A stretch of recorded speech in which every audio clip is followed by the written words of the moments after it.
اختیار عقل را عشق از کف من میبرد آنجا که کاهد قدر ارزن میبرد. شرط رسوایی برای جان من آورده شد، عشق رسوا میکند جان من از من میبرد. در طریقی که از خیالم میرسد سوزم به دل، مستعد میسازد و دستم به دامن میبرد. پنجه خورشید یارم عالم آرا میشود، شور میدارد به جان، جان از سر و تن میبرد. اختیار عیش و عشقم میکشد تا میکشد، در کشاکش های عقلم جان به شیون میبرد. تازه استضعاف عقلم میشوم مهمان غم، در ضیافت های ناله رنگ گلشن میبرد. من ز سوزش سوده ام چشم و سر و جان و دلم، عشق در سودای یارم از من ایمن میبرد.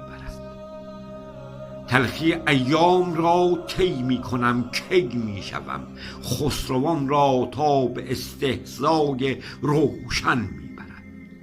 میزند ضربم به جان در تن تن احساس خود، کوک میسازد چو سازم جان به تن تن میبرد.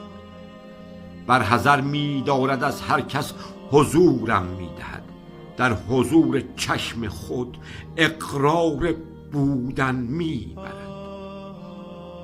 روزگارانی شکوفا میشد از طبعم غزل، حالیا از طبع من حس شکفتن میبرد.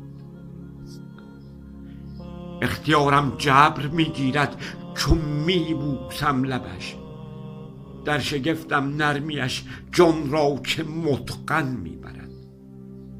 میخزد دستش به جانم، میکند صید دلم، بر آهو جان شیرم با دریدن میبرد.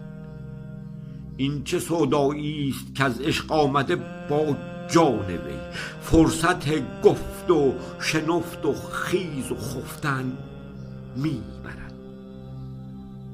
طالب از حسنت چو گفتی عشق یار آمد به دل، اینکم ما بوسه هایش بخت گفتن می